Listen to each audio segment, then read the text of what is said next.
Hello, welcome to CS Effect. Before we continue, please do well to like this video, subscribe, share, rewatch if possible. Thank you.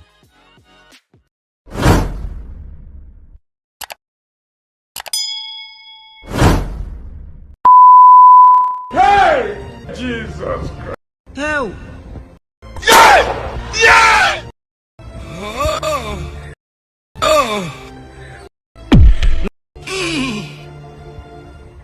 Lama Sabatan. Gịnị mere ụwa achọghị ihe ọma? Ihe mebiwo. Ụwa achọghị ihe ọma. Hey! Journalist. Ihe mebiwo. Ihe mebiwo. Hey!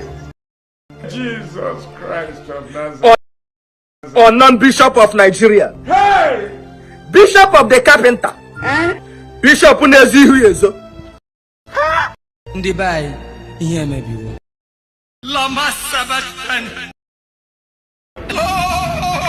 Eloi. Lama Sabatan.